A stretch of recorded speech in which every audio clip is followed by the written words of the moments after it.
cómoda conversando. Obviamente, Bueno, siempre es un placer hablar de esto. me alegro. Hablar de política es necesario, no de política partidaria, sino de política como en términos de esos sentidos que es necesario tener presentes para poder construir una vida común, más o menos aceptable, digamos.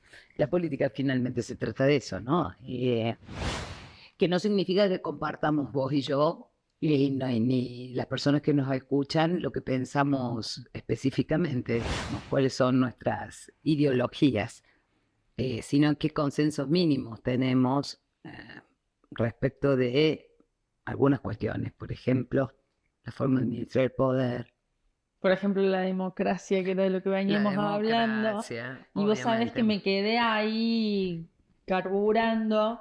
Digo, la democracia no es solamente ir a poner un voto, sino que también implica la participación política, esto que hablábamos antes, ¿no? De la igualdad de todos los ciudadanos para tener la posibilidad de esa participación. Pero para participar políticamente, en términos ideales, lo que haría falta es que todos tengamos acceso a la misma información y que esa información además se corresponda con la verdad, que es lo que hablábamos también al principio, ¿no? ¿Qué es lo que es hoy la verdad? Entonces, el debate no solamente se está trasladando de lo real a lo virtual, sino que también se está modificando la noción de verdad y ya es como que, no sé, se me vienen a la cabeza los panelistas televisivos, ¿no? Esta por ahí prioridad de decir algo que genere efecto sobre desarrollar un tema que por ahí requiere un poco más de complejidad para llegar a lo que es verídico. Em, Y pará ahí, porque si con todo lo que dijiste tengo un montón de cosas a ver. para conversar con vos. Eh, yo creo que tenés razón, que hay algunos puntos sensibles del momento presente en relación a la democracia y los pondré así, a ver si más o menos. Uno es cuánta desigualdad aguanta la igualdad democrática. Ese es el primero. Que El no la se- resolvió, digamos, no, y no lo va a no resolver la va a nunca, resolver, no. y no lo va a resolver nunca. Digo, pero ¿cuánta desigualdad aguanta? ¿Hasta dónde? Digamos. Y la otra es si la democracia como forma de gobierno y forma de participación ciudadana aguanta la mentira. Porque ya no se trata solo de la verdad, de que se diga la verdad, Claro, si sino no, cuánto se miente. mentiras a propósito, adrede, desinformación. ¿Cuánto se miente? Sí, sí, digo, la renuncia a la política es renunciar a cierto discurso con pretensión de verdad, digamos. Que lo que se diga, al menos en términos de un argumento, tenga una pretensión de ser verdadero, digamos, que uno escuche algo razonable, por más que no lo comparta. Tal cual. Pero eso es una cosa y otra cosa muy distinta es desplegar un discurso falso, ¿no? Y ahí me parece que hay una cosa nueva de la sociedad del presente, que también tiene que ver con el avance tecnológico y todo lo demás, y es que hay una espectacularización de la política, ¿no? Una cosa así. Mucho show. Exacto, hay algo del orden del campo del espectáculo que ha transitado sin ninguna reflexión hacia las formas de la disputa, de la construcción de consenso, de la expresión de ideas, La de la esfera pública, política. digamos, Está modifica, inundada, está inundada. está inundada de otro, de elementos o disposiciones que no eran parte del campo, digamos, político. Que hay algo de una puesta en escena en la política, no me cabe la menor duda, pero de ahí a que la escena llegue al paroxismo de un discurso absolutamente mentiroso, eso Falso, es claro. claro, eso es inaceptable. Cómo las sociedades de golpe, nosotros, nosotras, aguantamos que el discurso público diga mentiras. ¿no? ¿Por qué aguantamos la mentira? Entonces, hay dos cosas que me parece que son lesivas para la democracia. Por un lado es cuánta desigualdad aguanta y cuánta mentira o falsedad aguanta. Estas dos circunstancias que vemos muy repetidamente hoy son un grave problema para el sistema democrático. A mí me parece también que hay una cuestión medio idealizada con esto del debate racional, ¿no? Como si los seres humanos tuviéramos una racionalidad que no se ve interferida por emociones, por instintos. Hay como también en las redes sociales una focalización en el individuo y en esto de la gestión de las emociones, del manejo de las emociones. Digo, la racionalidad es limitada, la información es imperfecta, por lo tanto este ideal, creo que era Habermas el que hablaba de este proceso deliberativo en donde todos dialogamos en pie de igualdad, en pos de un consenso, es un poco utópico, ¿o no? Sí, yo creo que esas son las teorías más racionalistas de la política. De alguna manera suponen que sean ciertos principios de la racionalidad em, están vigentes, digamos, y podríamos discutir si esto fue así, si sigue siendo así, digo, o si nunca fue así. La política es emoción.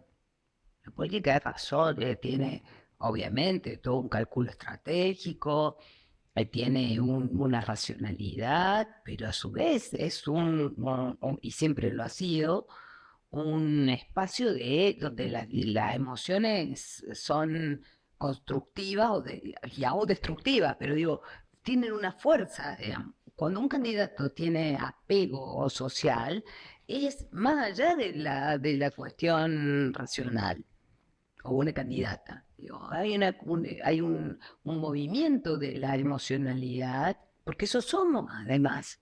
Entonces, pretender un sujeto, es cierto que en el planteo uno podría, en todos los planteos de la teoría de la justicia, digamos, Rawls, o sea, además, hay en esa instancia deliberativa, de construcción del espacio comunicativo, de una manera más extensa, universal, de participación y digamos, hay un ideal casi romántico también, Claro. ¿no? Bueno, si me escuchan las armaciones me van a matar, pero definitivamente, pero la política es pasión también y por eso tiene esa compañera siempre al lado que es la violencia, digamos. La violencia es un espacio que ha sido configurativo de las formas modernas de la política, es decir, las revoluciones burguesas fueron revoluciones violentas. No es que los chicos de Estados Unidos, de América o de los franceses se pusieron a conversar para, Claro. digamos, a ver, la violencia siempre es un camino que es peligroso, que muchos y muchas elegiríamos no caminar, pero que siempre ha estado ahí como un ladero, como el lado más oscuro o no, de la política, digo. Entonces, la gente suele pensar incluso al mismo liberalismo como no violento, digamos. Las primeras revoluciones fueron revoluciones violentas, las liberales fueron violentas, digamos. Por eso tenemos la guillotina como la forma, digamos, la Claro. representación de ese tiempo. Como el fin de una época y el comienzo de otra. Esa es la inauguración, ese es el tiempo revolucionario, la creación de algo nuevo. Pero, y ahí las ideas políticas, sociales e incluso religiosas, la religión también ha sido violenta, tiene una larga historia con eso también, digamos. Entonces, esa es una compañera siempre peligrosa y seductora de la política y siempre es una amenaza para la democracia. Esto es así, digamos. Por eso es que uno se preocupa por la violencia, no solo la violencia física en términos de poder matar a otros, sino por el ejercicio de formas muy violentas en la oralidad, Lo en el discurso simbólico. público, digamos, Se me viene también a la cabeza, digo, la violencia simbólica en el sentido, y me acordé, un caso acá en la provincia de Córdoba, de la ley de bosques. En agosto de 2008 se da un proceso participativo que no es que el ambientalismo pidió participación, sino que fue al revés. Hay una ley nacional que preveía que cada provincia hiciera su ordenamiento territorial de bosques y ahí se abría un proceso participativo que constituye al ambientalismo o articula el ambientalismo como sujeto político. Estaban desde los de Greenpeace hasta el movimiento campesino. Había una pluralidad también de sectores que se fueron articulando en ese proceso participativo y que hasta el día de hoy siguen activos gracias a ese proceso participativo. Pero ¿qué pasó? Puso a dialogar en pie de igualdad deliberativa a estos sectores ambientalistas con sectores organizados que defendían los intereses del agro, los intereses agrícolas ganaderos a gran escala, que aquí en la Argentina se conoce como la sociedad rural, la federación agraria.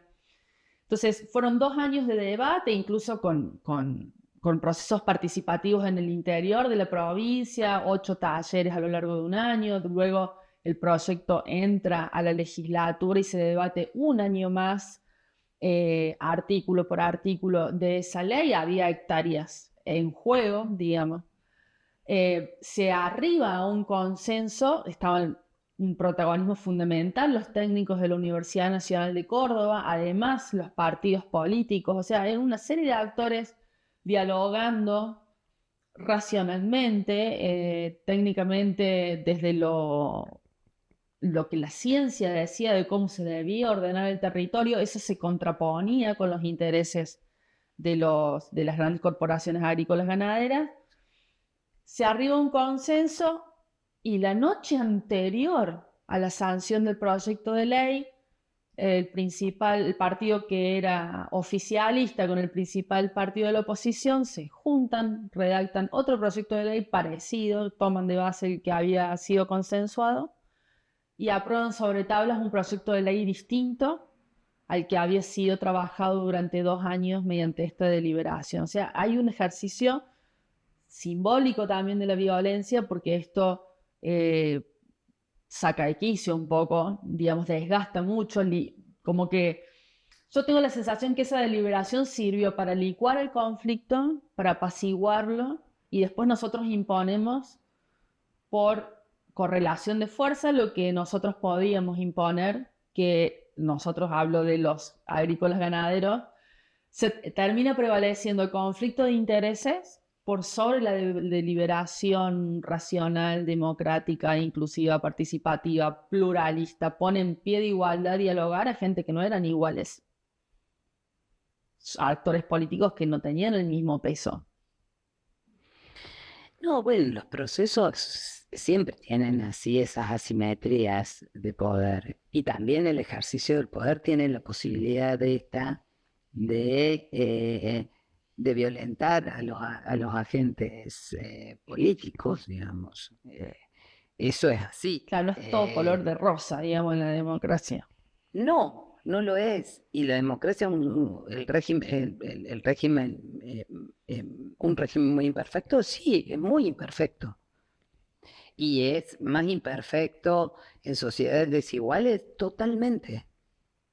En sociedades desiguales la democracia no puede ser ejercida, no, ni hay instituciones que puedan garantizar un ejercicio de la participación ciudadana real, digamos.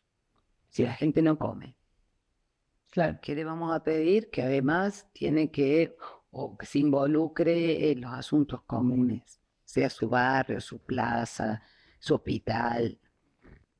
Digo. Entonces, por eso uno dice, ¿cuánto aguanta? El riesgo para muchos y muchas de nosotros es que la democracia no tiene un soporte ilimitado de la desigualdad. Y que si ese soporte, si eso es lo que está pasando, o lo que, digamos, un camino a recorrer, entonces también la deriva del autoritarismo es un camino posible, porque la democracia puede allí colapsar. No tiene tantos resguardos ni mecanismos para resolver las situaciones de desigualdad extrema. Siempre será una amenaza la desigualdad, porque es antitético a la democracia. La democracia es igualdad. Si uno tiene excesiva desigualdad, yo no digo que que tengamos sociedades perfectas, eso no lo vamos a conseguir tampoco, pero donde la desigualdad se aminora, entonces tenés, por supuesto, democracias más robustas, más Y vitales. más posibilidad de racionalidad, digamos, porque yo creo que cuanto más desigual, cuanto más pobreza, cuanto más indigencia, más calan estos discursos, estos pensamientos mágicos de que va a venir alguien y va a dar vuelta a las cosas de un día para el otro, ¿no? Bueno, es el derecho a la esperanza que los pueblos tienen, Pero que puede digamos. derivar en un autoritarismo, en un líder Puede derivar en autoritario. cualquier cosa, digo, pero eso es así. No, el problema no es el derecho a la esperanza, digamos, que me parece uno de los sentimientos más felices.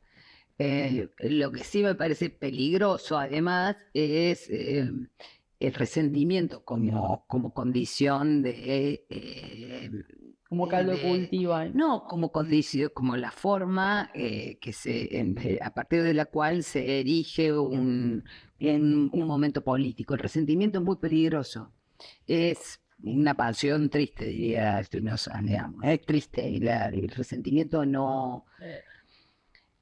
Si bien en algún momento algunas fuerzas podían llegar a pensar, y lo han pensado los revolucionarios, incluso de izquierda, que el resentimiento podía ser un lugar eh, que incitara a la acción y a la transformación política, eh, el resentimiento también ha tenido como forma condensatoria los fascismos, digamos, quienes eran los camisas negras de Mussolini, digamos, los pobres varones blancos, posguerra, eh, claramente humillados por la guerra perdidosa y la pobreza, digamos. Es muy difícil gobernar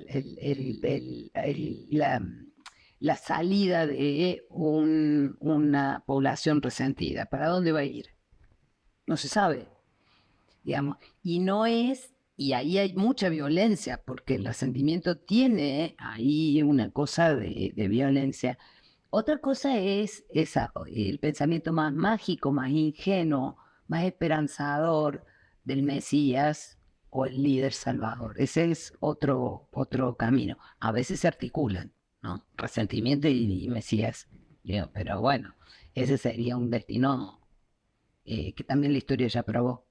Como que se requiere, digamos, a pesar de que la racionalidad es limitada y a pesar de la universalidad, digamos, de esa racionalidad, ponerla en cuestión también supone una amenaza, ¿no? No, bueno, uno no espera que nuestras instituciones no sean racionales. Claro. Ahora, la política como forma puede no serla, digamos. ¿Y qué es lo que limita a la irracionalidad política, a la exuberancia política? Las instituciones racionales que la contienen. Entonces, cuando uno tiene que se violentan las instituciones, podemos decir si estas instituciones son buenas, son malas y deberíamos tener otras. Probablemente muchos de nosotros creamos y muchas de nosotras que hay instituciones que no están funcionando, ¿sí? Y que no van a funcionar y que tienen en un plazo, pero no las podemos dar de baja hasta que no haya otra institución capaz de contener, ¿sí?, la desmesura de la política. Tal cual. ¿No? Bueno, Ale, seguiremos hablando sobre democracia entonces, porque la verdad que amerita para seguir charlando y bastante. Así que muchas gracias por estar y gracias por tu presencia.